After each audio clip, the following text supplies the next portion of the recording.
Hello दोस्तों, मैं हूं KR Srivastava, forever living products का ऑथराइज्ड डिस्ट्रीब्यूटर, योग प्रशिक्षक और एक उद्यमी। आज हम बात करेंगे कैसे चुने बेस्ट करियर ऑप्शन। हमारे करियर के निर्णय हमारी जिंदगी को गहराई से प्रभावित करते हैं, इसलिए इसे सही दिशा में लेना बहुत जरूरी है। अक्सर करियर चुनते समय हम कंफ्यूज हो जाते हैं, कौन सा करियर ऑप्शन हमें खुश रखेगा, कौन सा फाइनेंशियल स्टेबिलिटी देगा और कौन सा हमारे इंटरेस्ट से मैच करेगा। अगर आप भी इस तरह की चिंताओं में हैं तो ये वीडियो आपके लिए है। जो बेस्ट करियर ऑप्शन, हर किसी का करियर ऑप्शन अलग अलग रहता, चूज कर सकते हैं, लेकिन यहाँ पर हम कुछ चीजें डिस्कस करना चाहेंगे जो मदद करेंगी लोगों को अपने करियर के ऑप्शन को चुनने में। ठीक है, तो सबसे पहले अगर हम बात करते हैं तो आप सबसे पहले ये डिसाइड करें कि आप बनना क्या चाहते हैं। बहुत सारे लोग हैं वो अपनी जिंदगी में या अपनी जिंदगी को ऐसे जीना चाहते हैं जैसे ओनर की तरह जीना चाहते हैं, मालिक की तरह जीना चाहते हैं। लेकिन कुछ लोग ऐसे भी होते हैं जो ये कहते हैं नहीं, हमें भैया ओनर नहीं बनना, हमको हमको तो बस नौकरी मिल जाए और हमारे घर की परिस्थितियां कुछ सही हो जाए, बस हम उसी में खुश हैं, हमें ओनर नहीं बनना है, मालिक वाली जिंदगी नहीं चाहिए। क्योंकि मालिक वाली जिंदगी में कुछ रिस्क रिस्क भी होते हैं और सर्विस में रिस्क नहीं होते हैं, भले उनको टेंशन ज्यादा रहता है। तो बहुत सारे लोग चाहते हैं कि नहीं, हम सर्विस ही करेंगे। तो हम पहले उनको गौर कर लेते हैं जो लोग सर्विस ही करना चाहते हैं। जो लोग सर्विस करना चाहते हैं उनके पास हम देखते हैं ऑप्शन कौन कौन से हैं। सर्विस देखिए, दो ऑप्शन होते हैं, एक तो गवर्नमेंट सर्विस की बात करते हैं और दूसरा प्राइवेट सर्विस की बात करते हैं। ठीक है, अगर गवर्नमेंट सर्विस की बात करते हैं तो सबसे पहले हम देखते हैं कि आज ऑप्शन कितने हैं। गवर्नमेंट सर्विस मिलने के बहुत ही कम ऑप्शन है, कितने लोग तैयारी करते हैं, कितने लोग फॉर्म भरते हैं, उनमें से सिलेक्शन कितना होता है, कितने परसेंट, 1% भी लोगों का सिलेक्शन नहीं होता है। तो इस तरह से गवर्नमेंट सर्विसेज के चांसेस कितने हैं, बहुत ही कम है। ठीक है ना। और अगर उनका मिल भी जाती है तो कितने लोग मिलियनर बनते हैं, जैसे वास्तव में रिटायर होते हैं। जब रिटायर होते हैं बहुत सारे लोगों को मैंने देखा है, रिटायर होने के बाद भी उनको कुछ काम करने की जरूरत रहती है, क्योंकि उनके खर्चे चल नहीं पा रहे रिटायर होने के बाद। और मैंने देखा कि जब लोग रिटायर हो जाते हैं ना तब खर्चे बढ़ जाते हैं। ठीक है, और वहां पर सैलरी कम हो जाती है। ठीक है, तो बहुत ही कम लोग मिलियनर बन पाते हैं। कुछ लोग बन जाते हैं मिलियनर, वो कैसे बनते हैं वो अलग बात है, लेकिन वो मिलियनर कुछ लोग बन जाते हैं। यहाँ पर बेनिफिट्स क्या रहता है, लोग क्यों इसकी तरफ ज्यादा आकर्षित रहते हैं, उनका बेनिफिट ये रहता है कि फिक्स टाइम पे सैलरी हमको, फिक्स सैलरी हमको कम से कम मिलती रहेगी। और गवर्नमेंट जॉब में तो ज्यादातर फिर समय से भी मिलती रहती है। ठीक है, तो इसलिए गवर्नमेंट जॉब की तरह बहुत सारे लोग जाते हैं। ठीक है, लेकिन बहुत सारे लोग हैं जो गवर्नमेंट जॉब की तैयारी करते करते अपनी जिंदगी को आधा खत्म कर देते हैं और उसके बाद नहीं मिलती तो फिर स्ट्रेस में चले जाते हैं। कंपटीशन की तैयारी करते करते करते करते 35-40 साल गुजर जाते हैं, उनकी एज निकल जाती है और अगर सर्विस नहीं मिली तो फिर वो स्ट्रेस में आ जाते हैं। अब हम बात करते हैं प्राइवेट की बात की, प्राइवेट सर्विस की बात करते हैं। अगर हम प्राइवेट सर्विस की बात करें तो यहाँ पर भी सारे लोगों को तो नहीं मिलती है। बहुत सारे लोग पास आउट होते हैं, ग्रेजुएशन पास आउट करते हैं हर साल, लेकिन सारे लोगों को प्राइवेट में भी सर्विस नहीं मिलती है। बहुत सारे लोग अनएम्प्लॉयड रह जाते हैं। ठीक है, और अगर हम बात करें मिलियनर की तो यहाँ पर भी चांसेस बहुत ही कम रहते हैं, रेयर चांसेस रहते हैं मिलियनर बनने के। ठीक है, और अगर हम सिक्योरिटी की बात करें तो यहाँ पर सिक्योरिटी तो बिल्कुल भी नहीं रहती। 1 महीने का नोटिस देके आपको कभी भी निकाला जा सकता है। ठीक है, तो हर समय उनके गर्दन पे तलवार लटकती रहती है अनसिक्योरिटी की। ठीक है, तो ये हो गया सर्विस की बात। जो लोग सर्विस की बात करते हैं, चाहे वो गवर्नमेंट सर्विस की बात करते हो चाहे वो प्राइवेट सर्विस की बात करते हो। और हम यहाँ पर एक चीज और गौर करने की जरूरत है कि यहाँ पर इनहेरेंस की बात अगर हम करें, ठीक है ना, इनहेरिट होने की बात करें तो कोई भी व्यक्ति चाहे किसी भी पोस्ट पे हो, यदि वो इस दुनिया में नहीं रहता या रिटायर हो जाता है तो उसका बिजनेस उसके परिवार को इनहेरिट नहीं होता है। ठीक है ना, उसको शुरुआत से ही, मतलब अगर उसका बच्चा मान लीजिए एक आईएएस है, आईएएस अगर रिटायर हो गया या रिटायर होने से के पहले भी उसके साथ में कुछ कैजुअलिटी हो गई, वो सर्विस में नहीं है, तो उसके परिवार के जो व्यक्ति हैं उनको उस पोस्ट पे इनहेरिट नहीं किया जाएगा। ठीक है, वो छोटी पोस्ट पे भले गवर्नमेंट की कुछ पॉलिसीज हैं जिसमें इनहेरिट हो जाते हैं, उनको सर्विसेज मिल जाती है, लेकिन उसी पोजीशन पे नहीं मिलती है। ठीक है, और यदि रिटायर हो जाते हैं तो फिर तो कोई चांस ही नहीं रहता, फिर तो इनहेरिट होने का कोई चांस ही नहीं रहता। रिटायर होने के बाद उनके परिवार को कुछ भी उनकी सर्विस का फायदा उनके परिवार को नहीं मिलता, ठीक है ना। तो ये बात हो गई सर्विस के बारे में। अब अगर हम बात करते हैं उन लोगों की जो चाहते हैं कि नहीं, हम सर्विस तो किसी भी कीमत पे करेंगे नहीं, हम अपना खुद का काम करेंगे और हम खुद अपने मालिक होंगे, अपने बिजनेस के, अपने खुद के, हम खुद के मालिक होंगे। तो उनके पास ऑप्शन क्या क्या होते हैं, वो क्या क्या कर सकते हैं। पहला तो ऑप्शन उनके पास है कि अगर उनके पास बहुत सारा पैसा है तो वो कोई नया स्टार्टअप शुरू कर सकते हैं, कोई बड़ी फैक्ट्री लगा सकते हैं, ठीक है, बड़ा बिजनेस कर सकते हैं, ठीक है ना। और उसके लिए उनको चाहिए क्या क्या, अब देखिए उनके लिए रिक्वायरमेंट क्या क्या रहती है अगर वो बड़ा स्टार्टअप शुरू करना चाहते हैं। तो सबसे पहली बात है कि उनको बहुत सारा पैसा चाहिए, ठीक है ना। और दूसरा उनको चाहिए एक्सपीरियंस भी चाहिए।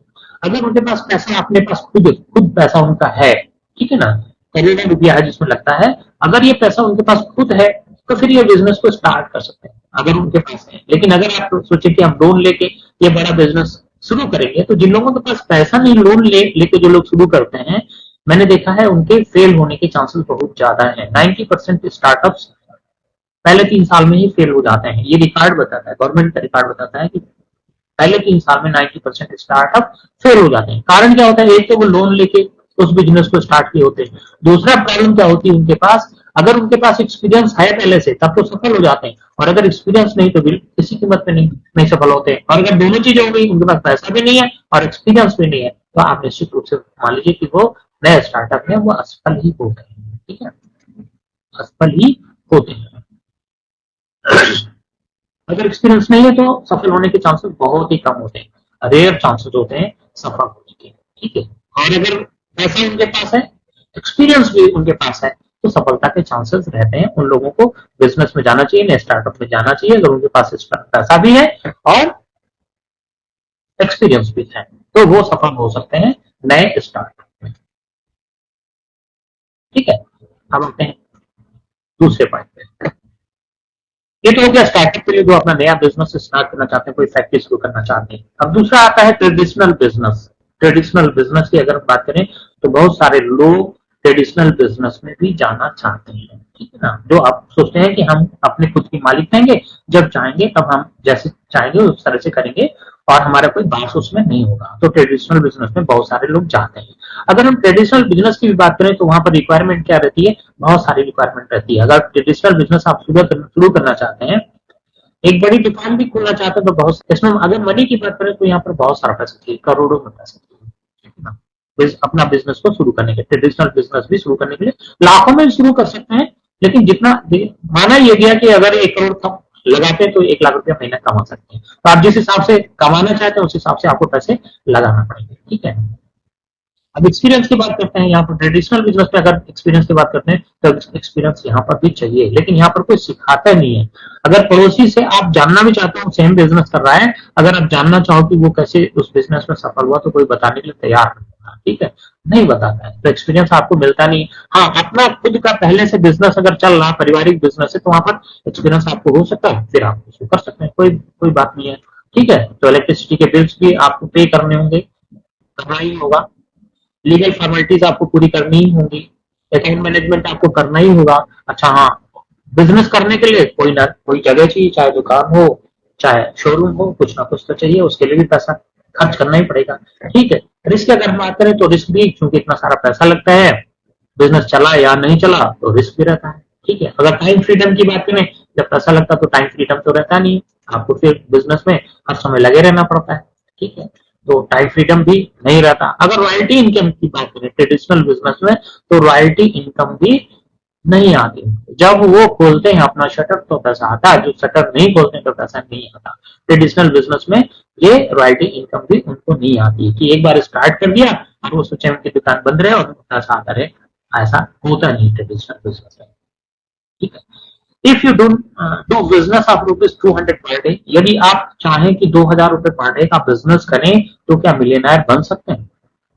पॉसिबिलिटीज टू बी मिलियनर, केवल 2000 रुपए का बिजनेस आप पर डे करें, ठीक है, और आप सोचे मिलियनर बन जाएंगे, तो यहाँ पर पॉसिबिलिटीज नहीं है।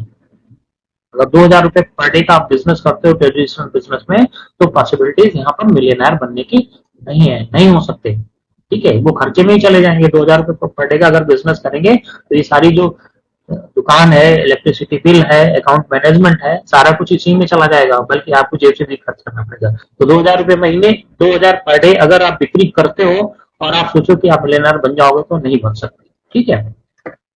सपोर्ट फ्रॉम अदर्स, अदर्स से सपोर्ट की तो कोई बात ही ना करें, कोई सपोर्ट करने के लिए तैयार नहीं होता है, कोई अपने एक्सपीरियंस को आपसे शेयर करने के लिए तैयार नहीं होता। और अगर इनहेरिट की बात करें तो हाँ, आपकी दुकान चल रही है, बढ़िया चल रही है, तो ये इनहेरिट जरूर हो जाती है आपके परिवार को। ठीक है ना। उसी पोजीशन में, जिस पोजीशन में आप चला रहे हो, वो आपके परिवार को इनहेरिट हो जाती है। अगर वो उस पर बैठता है तो वो बिजनेस आगे बढ़ता रहता है, वो कर सकता है। ठीक है। तो ये हो गया ट्रेडिशनल बिजनेस की बात। ठीक है ना। डिसाइड खुद व्यक्तिगत रूप से उसे करना है कि हमें क्या करना है। हम थोड़े से यहाँ पर केवल वही दे रहे हैं कि क्या क्या चीजें होती हैं और उन पर गौर करना पहले जरूरी है, किसी भी काम को स्टार्ट करने से पहले। ठीक है। अब आते हैं, अब बहुत सारे लोग हैं, जब उनके पास पैसा भी नहीं होता है, अपना बिजनेस शुरू नहीं नहीं कर सकते, ट्रेडिशनल बिजनेस भी शुरू नहीं कर सकते, ना ही स्टार्टअप शुरू कर सकते हैं। तो बहुत सारे लोग सोचते हैं कि हम नौकरी, हमें तो ऑफिस तो पसंद नहीं है।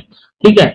हम नौकरी कर नहीं सकते, तो वो फिर सोचते हैं कि वो सेल्फ एम्प्लॉय बन जाए। सेल्फ एम्प्लॉय मीन्स अपना कोई प्रोफेशनल कोर्स कर लेते हैं और उसके बाद में फिर अपनी वो प्रैक्टिस करना शुरू कर देते हैं। जैसे डॉक्टर है, चार्टर्ड अकाउंटेंट है, वकील है। ठीक है ना। इस तरह के बहुत सारे प्रोफेशनल है जो अपना प्रोफेशनल बिजनेस करना शुरू कर देते हैं। और अगर प्रोफेशनल बिजनेस की बात करें तो आज बहुत सारा कंपटीशन है, जिससे कुछ नहीं मिलता और उसके पास पैसा भी नहीं है, तो कोई ना कोई प्रोफेशनल, चाहे वो वकील बन जाता है। ठीक है। आसानी से लाके डिग्री मिल जाती है और वो बैठना शुरू कर देता है। मैंने देखा बहुत सारे लोग ऐसे हैं जिनको विचारों को बहुत दिक्कत उठानी पड़ती है, बहुत दिक्कत उठानी पड़ती है और काफी दिनों से करते रहते हैं। हाँ, ये जरूर रहता है कि ये बिजनेस जो पुराना होता जाता है। ठीक है। चाहे ट्रेडिशनल बिजनेस हो, चाहे स्टार्टअप हो, चाहे सेल्फ एम्प्लॉय वाला भी, प्रोफेशनल वाला, जैसे जैसे पुराना होता जाता है तो फिर ये ग्रो करता रहता है, ग्रो करता रहता है। लेकिन वो जो सर्विस वाली बात करते हैं, जो लोग सर्विस ही चाहते हैं, उनका क्या होता है, जैसे जैसे पुराना होता है फिर आखिर में एकदम से कम हो जाता है। जैसे वो रिटायर होते हैं फिर बिल्कुल मिलना ही बंद हो जाता है। लेकिन बिजनेस में क्या रहता है, जो जो पुराना होता जाता है, अगर अभी नहीं चल रही, हाँ, तो शुरू में कुछ परेशानियां उठानी पड़ती हैं। नौकरी वाले में शुरू तो उन्हें परेशानी नहीं उठानी पड़ती है। जैसे उसको नौकरी मिली, उसको सैलरी मिलना शुरू हो जाती है, उसको कोई चिंता नहीं रहती है। लेकिन बिजनेस में थोड़े दिन तक आपको कष्ट उठाना पड़ता है, 2 से 5 साल आपको कष्ट उठाना पड़ता है। लेकिन अगर ये 2 से 5 साल कष्ट ये उठा लेते हैं और कंसिस्टेंसी से आप इस बिजनेस में लगे रहते हैं, सीखते रहते हैं, करते रहते हैं, तो डे बाई डे ग्रो करते रहते हैं। और जितना पुराने होते जाते हैं उतना ही आपका बिजनेस ग्रो करता रहता है। चाहे वो सेल्फ एम्प्लॉय का बिजनेस हो, एक डॉक्टर जितना पुराना हो जाता है उसकी ज्यादा प्रैक्टिस चलती है, एक वकील जितना पुराना हो जाता है उसकी ज्यादा प्रैक्टिस चलती है, एक सीए जितना पुराना हो जाता है उतनी ज्यादा उसकी प्रैक्टिस चलती है। तो जो जो ये पुराने होते जाते हैं वैसे वैसे इनकी ग्रोथ ज्यादा होती जाती है। तो अगर शुरू में कष्ट उठाते हैं तो फिर बाद में उसका फायदा दिखाते हैं। ठीक है। तो ये हो गया तीन तीन चीजों पर मैंने बात कर ली, जो स्टार्टअप, ट्रेडिशनल बिजनेस और सेल्फ एम्प्लॉय। अब तीसरा दस्ता है जिनके पास बिल्कुल पैसा नहीं है।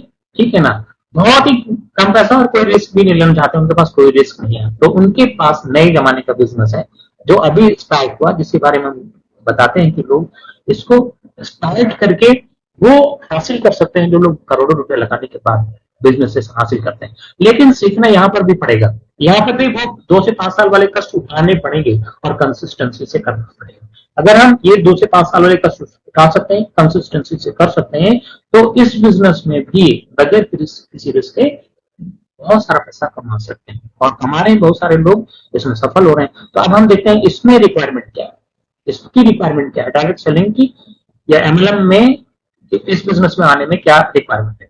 सबसे पहले बात करते हैं मनी की। मनी की अगर हम बात करें तो ना के बराबर मनी की जरूरत होती है, इसमें मनी तो लगती नहीं है। अगर मनी नहीं लगती है, एक्सपीरियंस की अगर बात करें, आपको कोई एक्सपीरियंस है कोई बात नहीं है, जो बिजनेस आपको इस बिजनेस में लेके आया उसका उत्तरदायित्व है आपको सिखाना। जबकि ट्रेडिशनल बिजनेस में ऐसा होता नहीं है, कोई भी आपको नहीं सिखाता, वो चाहता कि आपकी बंद हो जाए तो हमारी बढ़ जाएगी। लेकिन यहाँ पर जब तक आपकी बढ़ेगी नहीं, तब तक जो आपको इस बिजनेस में लाया उसका होगा नहीं। ठीक है ना। तो वो हर तरह का एक्सपीरियंस आपको देने की कोशिश करता है, हर तरह से आपको सिखाने की कोशिश करता है। ठीक है। इसलिए यहाँ पर चांसेस ज्यादा होते हैं, सीखने के, आगे बढ़ने के चांसेस यहाँ पर ज्यादा होते हैं। लेकिन आप खुद पहले तैयार हो सीखने के लिए। अगर प्रीमाइसेस की बात करें तो यहाँ पर किसी भी मकान की दुकान की जरूरत होती है और ना ही किसी शोरूम की जरूरत होती है, तो इसमें भी पैसा कोई लगाना नहीं पड़ता। इलेक्ट्रिसिटी बिल तो पे करने की जरूरत ही नहीं है, हमें जरूरत ही नहीं, हम जहां पर बैठे जैसे भी बैठे चल रहे हैं तो भी बिजनेस हो रहा, और कुछ कर रहे हैं तो बैठे तो भी बिजनेस हो रहा। अगर लीगल फॉर्मेलिटीज की बात करें तो लीगल फॉर्मेलिटीज भी इसमें कुछ नहीं करना पड़ता, केवल आप अपने अकाउंट का मैनेजमेंट करते हैं, ठीक है। और प्रीमाइसेस जैसे हमने बोला, प्रीमाइसेस की तो यहाँ पर जरूरत ही नहीं है। अकाउंट मैनेजमेंट की अगर हम बात करें तो केवल अपना अकाउंट मैनेज करते हैं, बाकी कुछ रख। और अगर आपका सपोर्ट फ्रॉम अदर्स, अगर हम अदर्स सपोर्ट की बात करें तो यहाँ पर अदर का पूरा सपोर्ट मिलता है। यस, ऑल एक्सपीरियंस अप्लाइज, हमारे हमारे और हमारे ऊपर जितने भी अप्लाइन है वो सारे लोग आपकी मदद करते हैं, क्योंकि सभी का बिजनेस आपके बिजनेस पे डिपेंड करता है। अगर आप ग्रो करते हैं तो सभी लोग ग्रो करते हैं, ठीक है। इसलिए सभी लोग आपकी मदद करते हैं। और रिस्क की अगर बात करें, जब पैसा नहीं लगा तो रिस्क किस बात का, केवल टाइम का जरूर है। हाँ, टाइम खर्च होता है, टाइम का रिस्क जरूर रहता है, ठीक है। और अगर टाइम फ्रीडम की बात करें तो यहाँ पर टाइम फ्रीडम मिलता है। आप थोड़े दिन तक 3 से 4 साल 5 साल सही से करते हैं, जब एक स्तर पे पहुंच जाता है आपका बिजनेस, तो जिस दिन आप नहीं करते उस दिन भी आपका काफी पैसा आता है। तो इसलिए टाइम फ्रीडम भी मिलता है, क्योंकि यहाँ पर रॉयल्टी इनकम आनी शुरू हो जाती है, ठीक है ना। आप नहीं करेंगे लेकिन आपके ग्रुप में जितने भी लोग आए वो तो बिजनेस करेंगे, तो फिर धीरे धीरे आना शुरू हो जाता है। लेकिन शुरू में पहले सीखना पड़ता है और ग्रुप को डेवलप करना पड़ता है, टीम को डेवलप करना पड़ता है। रॉयल्टी इनकम की बात करें तो यहाँ पर रॉयल्टी इनकम आती है जब आप काम नहीं करते तो भी पैसा आता है, लेकिन पहले आपको डेवलप करना पड़ता है, ठीक है। If you do business of ₹2000 per day, अगर आप 2000 रुपए पर डे का बिजनेस करते हैं तो क्या यहाँ पर मिलियनर बनने की पॉसिबिलिटीज है? निश्चित रूप से यहाँ पर मिलियनर बनने की पॉसिबिलिटीज है। मैंने उस दिन आपको दिखाया था 4cc का बिजनेस। 4cc में केवल 60,000 से ज्यादा का बिजनेस नहीं है, और उससे कम का बिजनेस है। अगर आप 4cc करना सीख लेते हैं और करना सिखा देते हैं तो पॉसिबिलिटीज है आप मिलियनर बन जाएंगे, करोड़ों रुपया कमा सकते हैं यहाँ पर। और अगर बिजनेस इनहेरिटेंस की बात करें तो यहाँ पर पूरा का पूरा बिजनेस इनहेरिट हो जाता है। आप किसी भी पोजीशन में हो, उसी पोजीशन पे आपके परिवार को ये बिजनेस पूरा का पूरा इनहेरिट हो जाता है, ठीक है। तो आप जब तक आप रहते हैं सही से अगर बिजनेस को करते हैं तो आप तो खुश रहते ही हैं, आप सफल रहते हैं।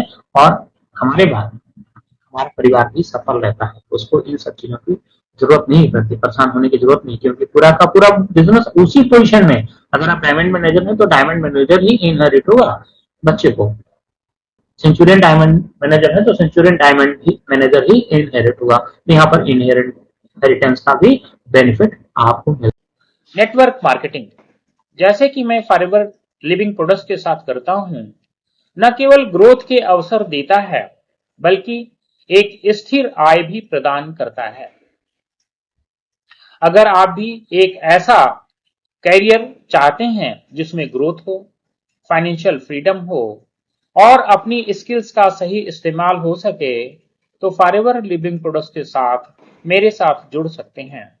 मैं आपको इसे एक बिजनेस की तरह समझने और सफल होने की ट्रेनिंग दूंगा।